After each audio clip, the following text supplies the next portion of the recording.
Meus irmãos, bom dia a vocês todos. Eu os saúdo com a graça e com a paz do Senhor Jesus. Amém? Amém, gente? Amém. Nós estamos aqui nesta manhã com a presença do reverendo Edgar Leitão, que muito nos honra com sua presença. Para quem não o conhece, para os novos da igreja, não é? Para aqueles que começaram a congregar conosco mais recentemente, o pastor Edgar foi pastor desta igreja por 33 anos. Não é isso, pastor? 33 anos? 33 anos. Uma alegria ter o pastor aqui conosco. Meus irmãos, fiquemos de pé e vamos abrir a nossa Bíblia no Evangelho de Lucas.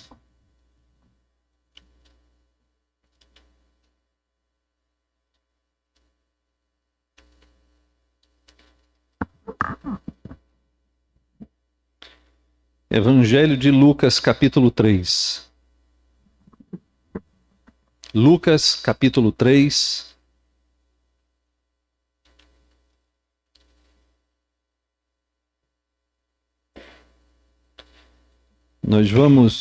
Lucas, capítulo 3, nós vamos ler a mensagem do Batista, versículos 7 a 14.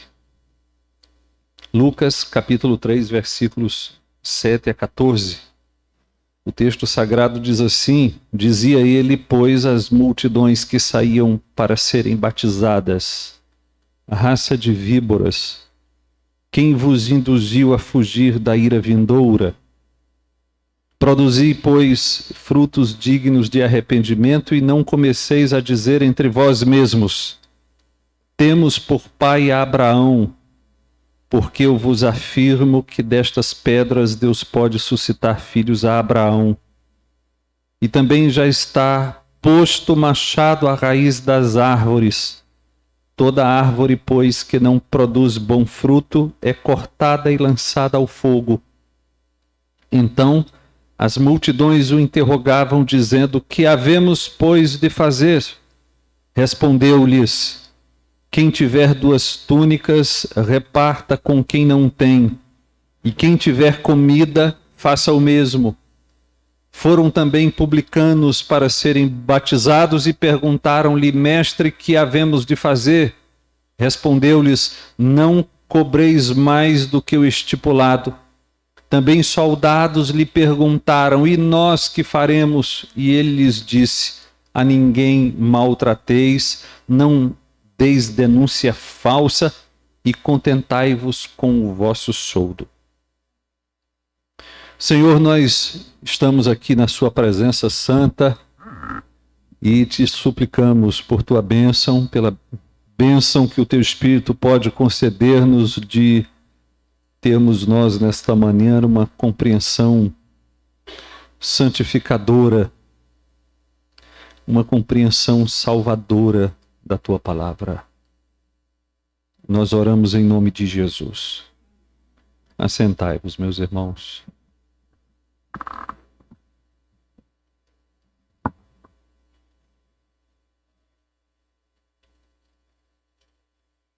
Meus irmãos, nós estamos falando sobre o que mesmo?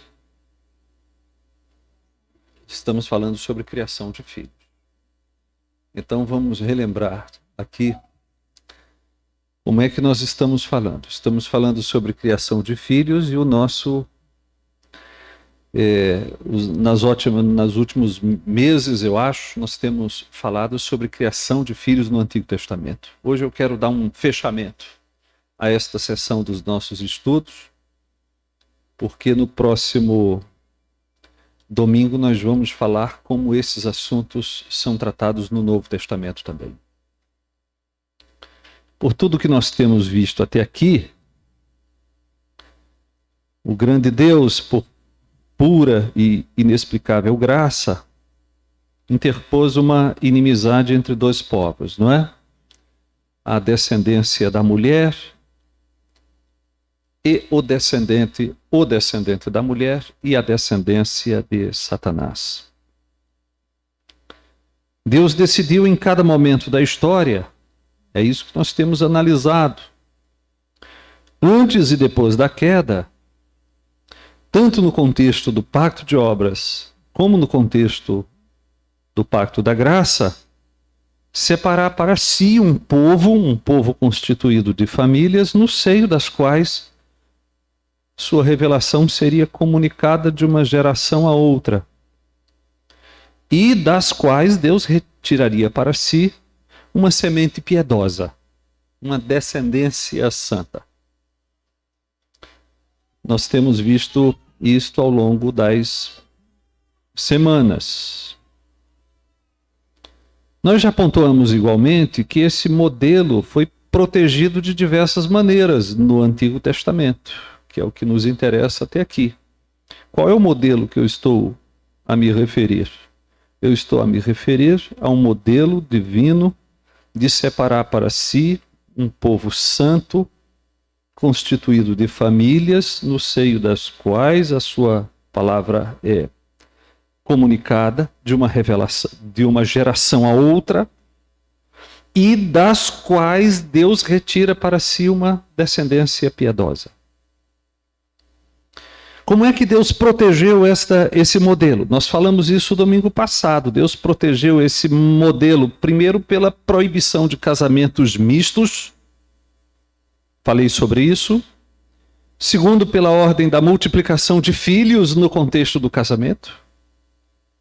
Falei sobre isso também. Pela preservação da autoridade dos pais. O quinto mandamento trata exatamente desse ponto. E pela proteção do próprio casamento.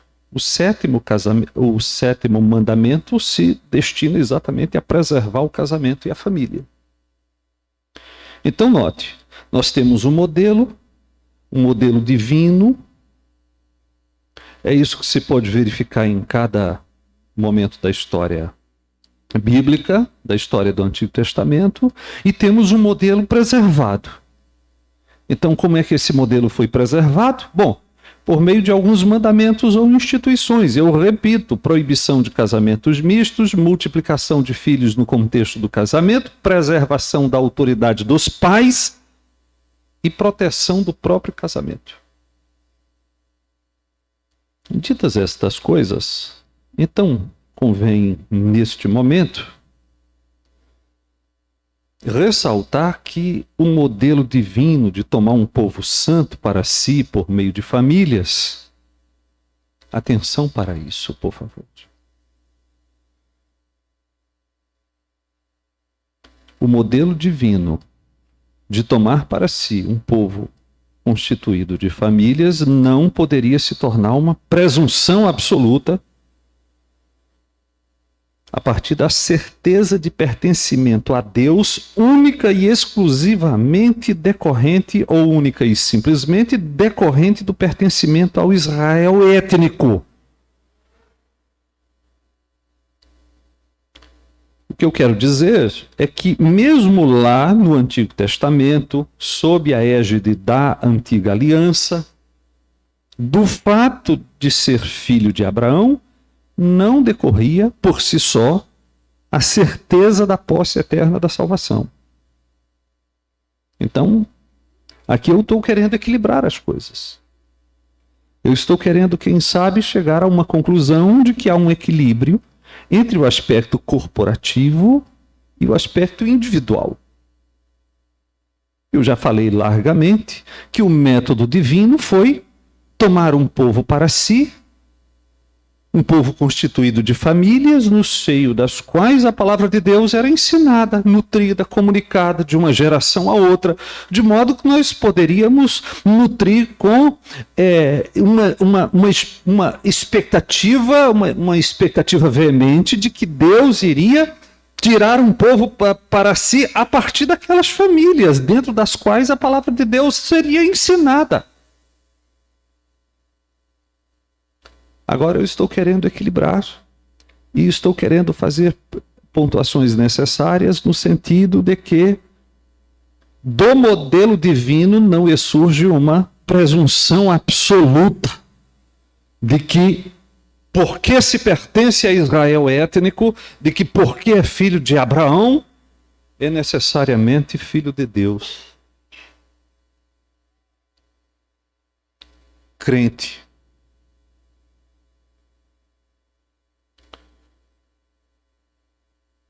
Vocês já entenderam o que quero fazer nesta manhã, sim ou não? Sim ou não, gente? É certo que Deus concedeu a Israel preciosos e inumeráveis privilégios. Há, sim, no dizer do apóstolo Paulo, vantagem em ser judeu e há, sim, vantagem na circuncisão. Paulo escreveu assim em Romanos capítulo 3, versículos 1 e 2, eu quero que os meus irmãos ouçam. Principalmente porque aos judeus foram confiados os oráculos de Deus. A vantagem. Olha o que Paulo acrescentou em Romanos capítulo 9, eu vou ler os versículos 4 e 5 para os meus irmãos. Aos israelitas, disse Paulo, pertence-lhes a adoração e também a glória, as alianças, a legislação, o culto, as promessas, deles são os patriarcas e também deles descende o Cristo segundo a carne, o qual é sobre todos, Deus bendito para todos sempre. Amém. Então não pode ter nenhuma dúvida que havia vantagens, havia privilégios em pertencer à raça dos judeus, ao povo judeu, aos israelitas. Todavia, conquanto estivessem todos os membros do Israel étnico na posse de muitos privilégios, nem todos pertenciam ao verdadeiro povo de Deus.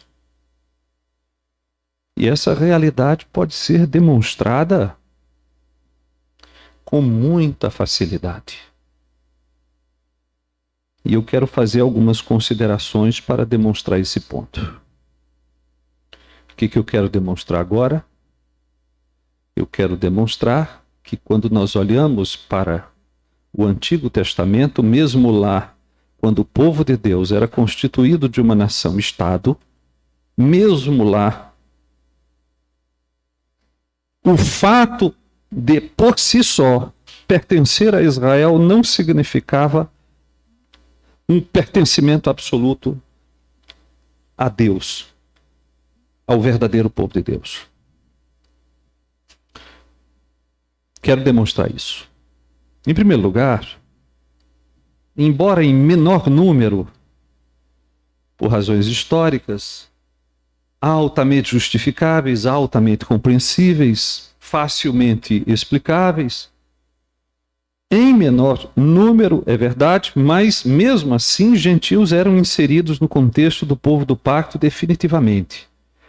E dois exemplos honrosos podem ser trazidos aqui para ilustrar o ponto. Nós temos os exemplos de Raabe e de Rute. Os exemplos de Raabe e de Rute são ilustrativos para apontar para o caminho de que, sim, embora em menor número, gentios eram inseridos no contexto do povo do pacto. Raabe e Rute se tornaram, inclusive, ascendentes dos reis de Judá e do Messias. Elas são mencionadas em Mateus capítulo 1, versículo 5, como parte da genealogia de Jesus. O escritor aos Hebreus, em Hebreus capítulo 11, versículo 31, trata Raabe lá na galeria dos heróis da fé. Raabe, inclusive, recebe lá um lugar de destaque. Então, em primeiro lugar, o que quero colocar é, mesmo lá, sob a égide da antiga aliança, quando o povo de Deus se organizava como uma nação-estado, mesmo ali, os gentios eram inseridos definitivamente no contexto do povo do pacto. Em segundo lugar, o Novo Testamento faz nítida separação entre verdadeiros e falsos judeus. Ouçamos Paulo a respeito, eu vou abrir aspas. Não é judeu quem o é apenas exteriormente, nem é circuncisão a que é somente na carne. Porém, judeu é aquele que é interiormente, e circuncisão a que é do coração, no espírito, não segundo a letra, e cujo louvor não procede dos homens, mas de Deus. Eu li para vocês Romanos capítulo 2, versículos 28 e 29.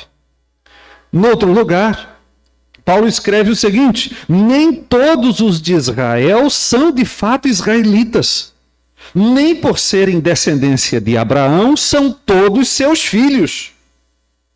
E aí Paulo diz que a verdadeira descendência de Abraão é composta dos filhos da promessa. Eu estou lendo Romanos capítulo 9. Citei o versículo 8 desse capítulo. Então essas realidades foram ilustradas em Romanos, fazendo-se distinção entre os descendentes por meio de Isaque, filho de Sara, e os filhos de Quetura. Romanos capítulo 8, versículo 9, uma referência aos demais filhos de Abraão, como constam em Gênesis capítulo 25. E depois Paulo ilustra esta mesma realidade fazendo uma separação entre os filhos gêmeos de Isaque e de Rebeca. O que ele queria ilustrar era exatamente o fato de que, sim, nós temos aqui uma verdadeira descendência de Abraão, que é chamada de filhos da promessa por Paulo em Romanos capítulo 9, que distingue outros filhos de Abraão segundo a geração natural. No outro dizer, Paulo disse aos Gálatas capítulo 3, versículo 7, os da fé é que são filhos de Abraão. Vocês estão me entendendo, sim ou não? Então, tinha gentios lá sendo inseridos? Sim, haviam gentios sendo inseridos lá. Todos os que são da descendência étnica devem ser considerados automaticamente como verdadeiros filhos de Abraão, ou os filhos segundo a promessa, segundo Paulo escrevendo aos Romanos? Não. Nem todos da descendência étnica do patriarca eram seus verdadeiros filhos, eram os verdadeiros filhos que Deus lhe havia prometido. Em terceiro lugar, filhos do povo de Israel não apenas se revelaram como incrédulos incorrigíveis, não apenas isso, mas além disso, alguns deles trouxeram enormes prejuízos, descrédito e ruína à igreja de Deus daqueles dias. Olha o que eu estou querendo dizer agora. Não é apenas que havia filhos do povo de Israel descrentes, é que muitos desses descrentes trouxeram enormes prejuízos ao povo de Deus. Nadab e Abiú, por exemplo, os dois filhos mais velhos de Arão, foram consumidos pelo Senhor no primeiro dia do seu ofício sacerdotal. O texto de Levítico capítulo 10 diz que eles foram consumidos por terem levado fogo estranho ao altar do incenso. Levítico 10, versículos 1 e 2. Qual foi o problema de ter levado fogo estranho? É que, segundo Levítico capítulo 16, versículo 12, eles teriam que ter tirado do altar o fogo, com o qual queimariam incenso no santuário. Mas eles acharam que não havia essa necessidade. E numa atitude de indiferença em relação a um mandamento claro que haviam recebido de Deus, não meramente descuidada. O caso de Nadab e Abiú não foi meramente descuido. Eles sabiam o que tinha que ser feito, eles sabiam disso, mas eles agiram com indiferença em relação ao mandamento e agiram mais ou menos com aquela atitude de que qualquer fogo serve. A atitude dos filhos do sacerdote Eli é igualmente denunciada. Os meninos Hófni e Finéias eram sacerdotes em Siló. Isso está em 1 de Samuel, capítulo 1, versículo 3. Mas ainda assim eles eram chamados em 1 de Samuel, capítulo 2, versículo 12, de filhos de Belial. E deles se diz que não se importavam com o Senhor. Eles eram sacerdotes, oficiavam no tabernáculo que naquele momento da história estava em Siló. Davi não havia ainda nem sido ungido e muito menos transferido a adoração para Jerusalém, não é? Naqueles momentos, o tabernáculo e a arca da aliança e os sacrifícios estavam concentrados em Siló. Hófni e Finéias eram sacerdotes, oficiavam ali, filhos do sacerdote Eli, mas deles se diz, eram filhos de Belial. Não se importavam com o Senhor. O escritor sagrado diz ainda no capítulo 2, versículo 17 de 1 de Samuel, que muito grande era o pecado destes moços perante o Senhor, porquanto eles desprezavam a oferta do Senhor. E narra os seus pecados. Dentre eles, a cobiça e a violência. Os irmãos levavam os sacrifícios, a gordura deveria ser queimada ao Senhor e uma parte da carne poderia ser levada pelos sacerdotes. Hófni e Finéias diziam, não, até a gordura é nossa. Não tem negócio de queimar para o Senhor nada aqui não. Aqui é nosso. E quando o povo reclamava desse serviço, recebiam violência dos meninos. Então nós temos aqui cobiça e violência, sem falar da baixíssima moral sexual dos homens. 1 de Samuel, capítulo 2, versículo 22, fala ali das práticas sexuais ilícitas, provavelmente com as mulheres que oficiavam no templo, que se reuniam para ministrar, segundo Êxodo, capítulo 38, versículo 8. Alguns estudiosos chegam a dizer que Hófni e Finéias introduziram no tabernáculo, no templo, na adoração do Senhor, em Siló, a prostituição cultual, que era uma prática própria dos cananeus.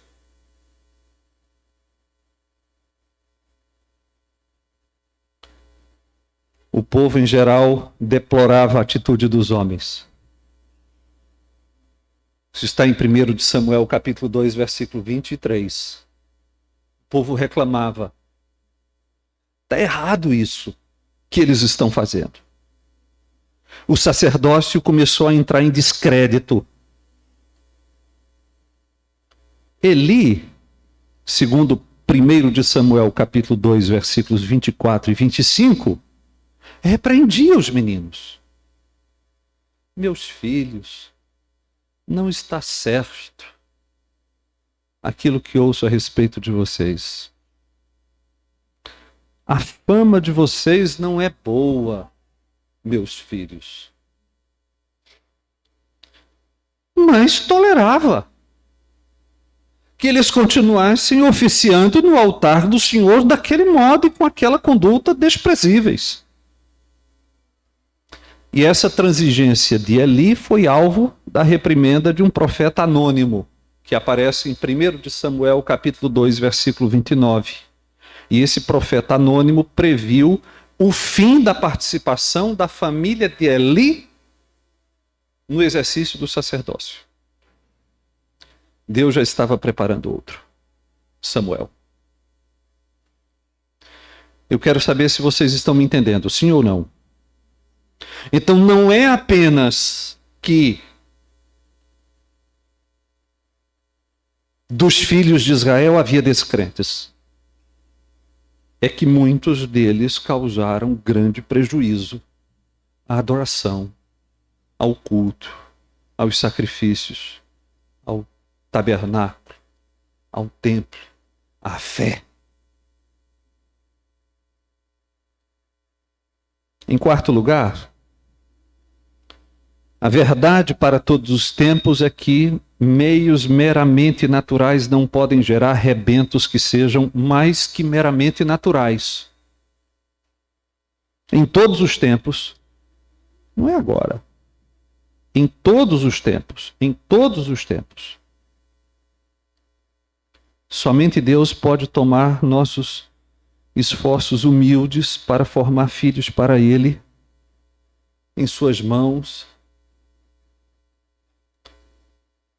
e gerar, a partir desses labores diários, incansáveis, extenuantes, preocupantes,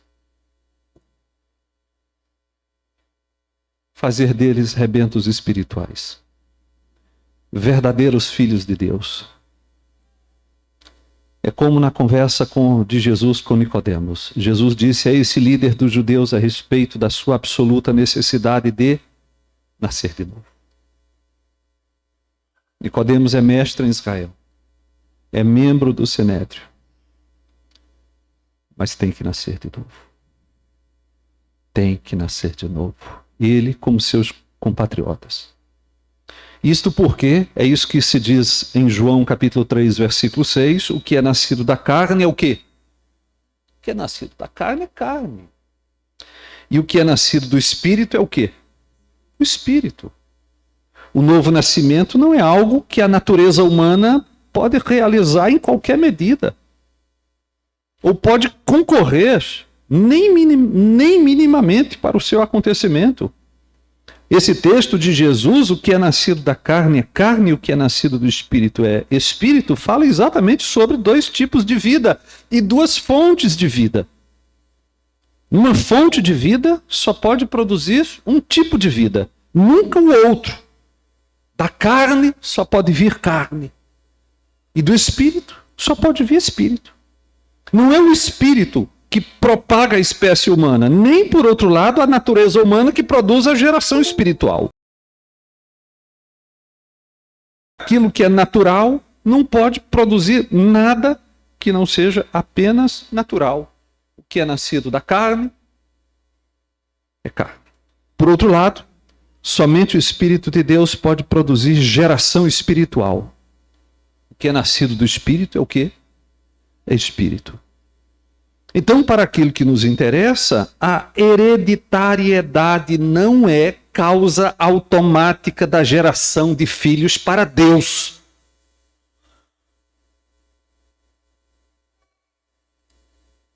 Quero saber se vocês estão me entendendo. Eu estou conseguindo demonstrar bem aquilo que quero dizer? Sim ou não? Filhos de crentes não são ipso facto, só por si só, por esse fato e ponto, filhos de Deus.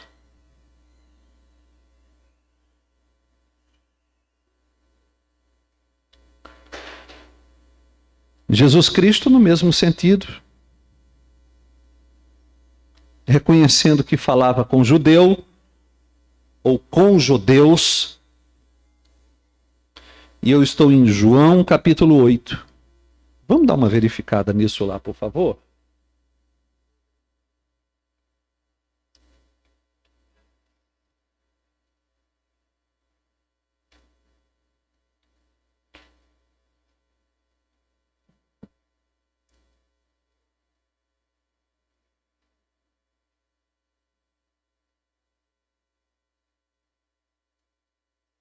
João capítulo 8. Eu estou em João capítulo 8. Eu quero somente fazer algumas pontuações importantes.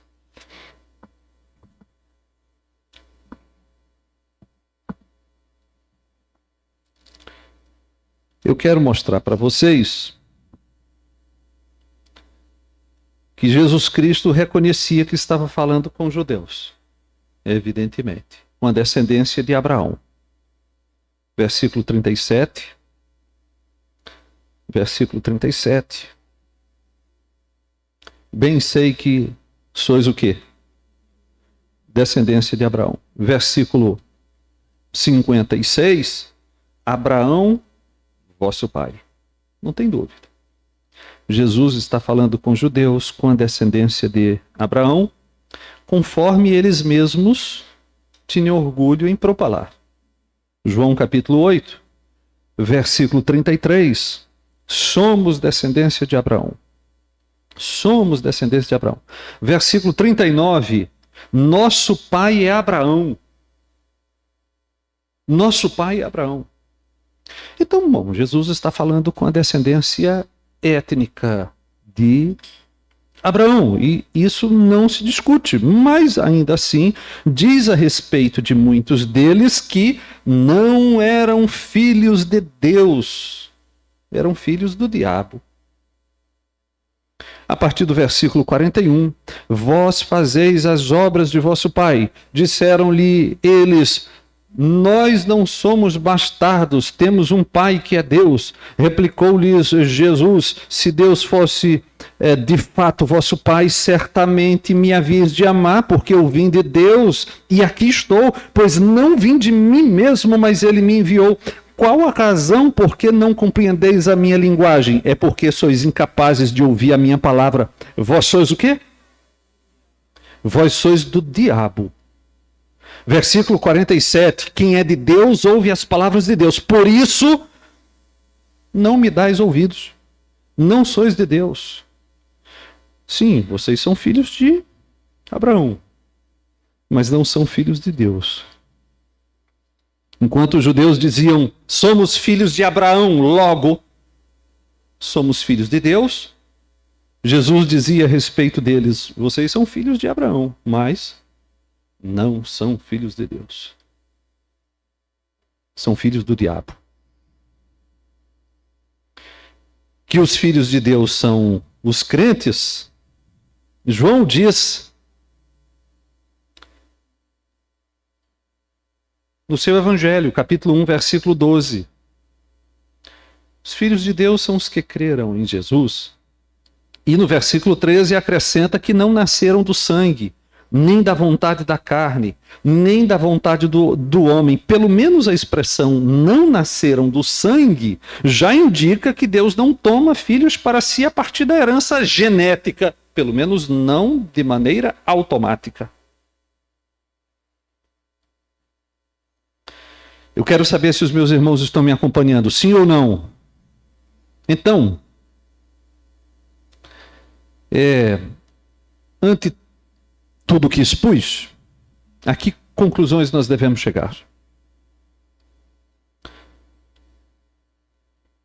Há duas conclusões. Primeiro, que sim, havia transmissão automática de certos deveres, sanções e privilégios relacionados aos pactos com Abraão, com Moisés e com Davi. Espera aí, pastor. Você está voltando a dizer que pelo só fato de pertencer ao Israel étnico, já havia ali transmissão automática de certos privilégios? Inclusive, sim. É isso que eu estou querendo dizer mesmo.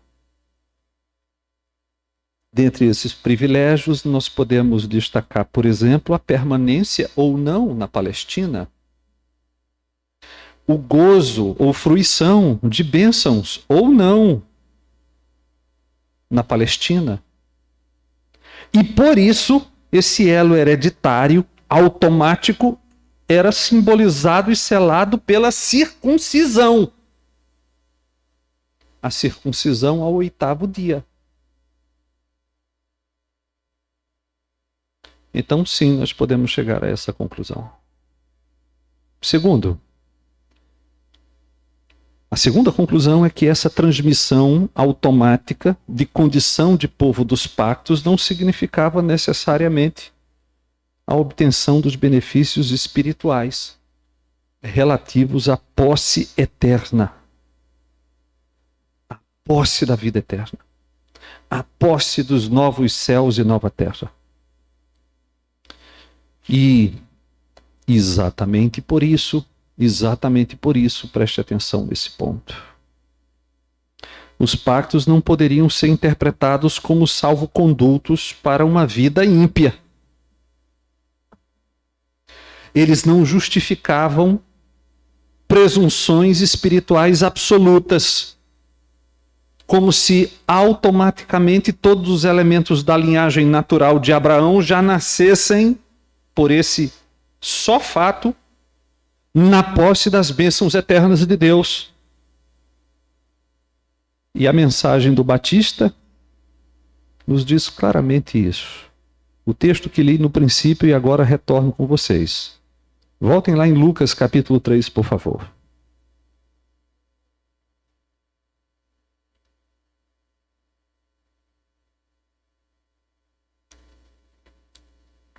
O Batista disse no versículo 7 os seguintes de Lucas 3: raça de víboras, quem vos induziu a fugir da ira vindoura?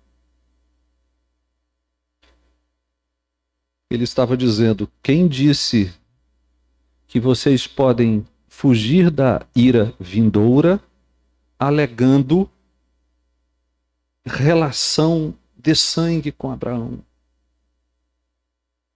Quem disse?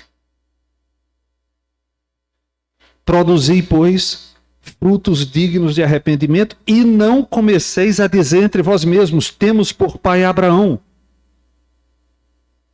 Não adianta você, pelo só fato de ser filho de Abraão, achar que não deve se arrepender, achar que não deve produzir frutos de arrependimento, dizendo: sou filho de Abraão.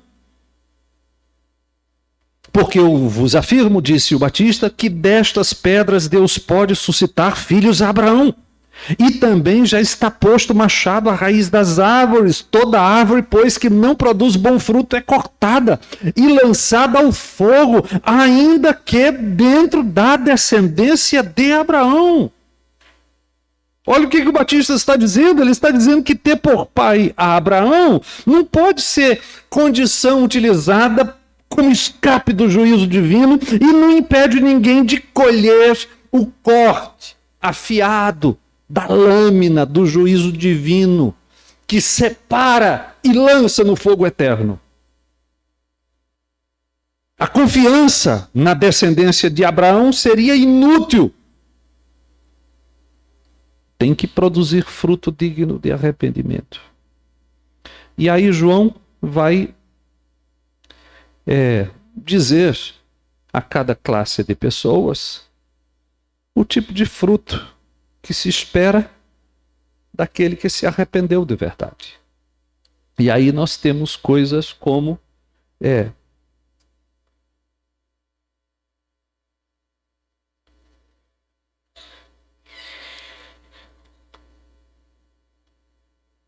amor pelos semelhantes, honestidade no trabalho, fala verdadeira, contentamento.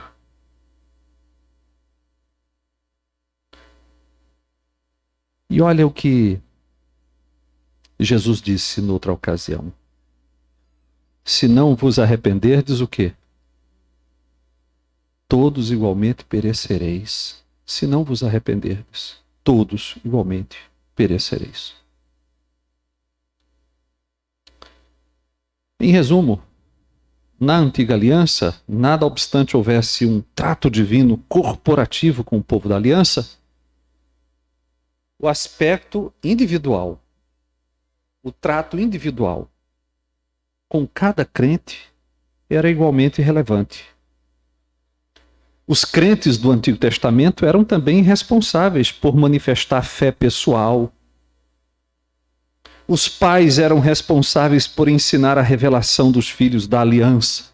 Os filhos da aliança eram responsáveis por corresponder a esse ensino e viver de acordo com ele. Em nossos dias nós diríamos: não batize seus filhos recém-nascidos. Ensine o evangelho para eles. Ensine o evangelho para eles. Não é para batizar quem não compreendeu, não creu, não abraçou e não professou publicamente a sua fé. é para investir, é para ensinar. Então me parece que aqui eu faço... eu equilibro as coisas. Todo mundo é equilibrado aos seus próprios olhos. É incrível isso. Quando a pessoa diz, eu gosto de fulano de tal porque ele é equilibrado, eu já fico logo com medo. Porque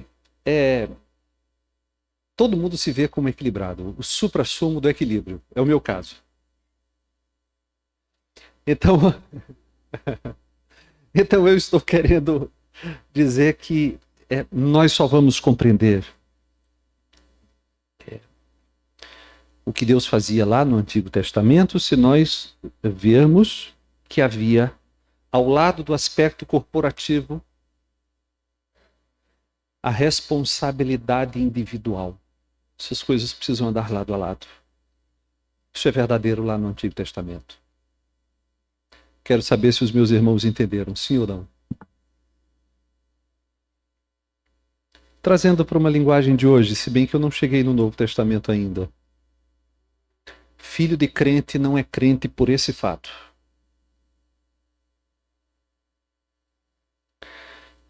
As mulheres estão estudando aqui uma revista excelente do pastor Hidauro Campos, com o tema Desigrejados. Lara já estudou com jovens também lá na sala dela. Essa revista tem um epílogo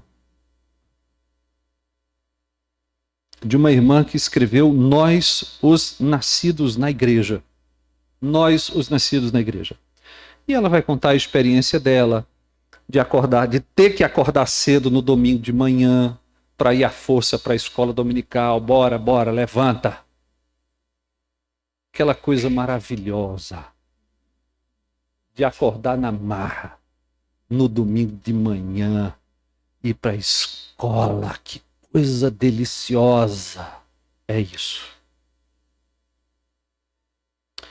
Depois ela vai terminar dizendo o seguinte, eu vou ler um trecho do texto da nossa irmã, prestem atenção. Talvez nós, os nascidos na igreja, tenhamos de aprender a desacostumar do cristianismo. Preciso diariamente, com coragem e convicção, escolher permanecer nessa fé. Não porque meus pais me ensinaram, mas porque cresci e crescendo eu a tornei minha fé.